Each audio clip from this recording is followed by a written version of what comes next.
এর নাফরমান দুনিয়াতে বাবাকে বাবা কইয়া ডাক দেছো, তোর বাবাই খুশি হয়ে গেছে। তোর মাকে মা বলিয়া ডাক দেছো, তোর মা কলিজাটা ঠান্ডা হয়ে গেছে। তোর মাকে মা বলিয়া ডাক দেওয়ার সাথে সাথে তোকে বুকে জড়াইয়া ধরছে। তোর আপুকে আপু বলিয়া ডাক দেছো, তোর আপু খুশি হয়ে গেছে। তোর ভাইয়াকে ভাইয়া বলিয়া ডাক দেছো, তোর ভাইয়া খুশি হয়ে গেছে। তোর বসকে বস বলিয়া ডাক দেছো, তোর স্যার বলিয়া ডাক দেছো, তোর স্যার খুশি হয়ে গেছে। আমি মাওলা কি অন্যায় করছিলাম? আমি মাওলায় কি অন্যায় করছিলাম? আমি মাওলার নামাজ পড়ার সময় পাও নাই, রোজা রাখতে পারো নাই। আমি মাওলায় যে হুকুম করছে হুকুম অনুযায়ী চলতে পারো নাই। আমি মাওলায় যে নিষেধ করছি সেই অনুযায়ী চলার শক্তি তোর মধ্যে হয় নাই।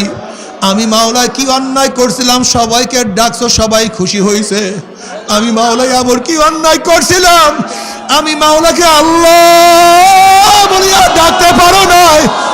আমি মাওলাকে আল্লাহ বলিয়া ডাকার সময় পাও নাই। আমি মাওলাকে আল্লাহ বলিয়া ডাকার মহাব্বত তোর মধ্যে পয়দা হয় নাই। যেরকম দুনিয়ার মধ্যে আমি মাওলাকে ভুলিয়া গেছিলি, আজকে আমি মাওলা তোদেরকে ভুলিয়া গেলাম। এখন হাজার হাজার হাজার হাজার বছর আমি মাওলাকে ডাকবি, কিন্তু আমি আর কোনোদিন তোদের ডাকের সাড়া দিব না।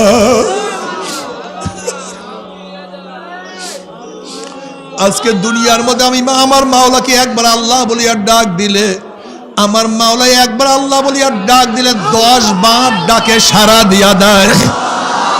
কিন্তু নাফরমান জাহান্নামের মধ্যে লক্ষ লক্ষ কোটি কোটি বার আমি আমার মাওলাকে ডাকবে, কিন্তু আমার মাওলার কোনদিন ডাকে সাড়া দিবে না। আল্লাহ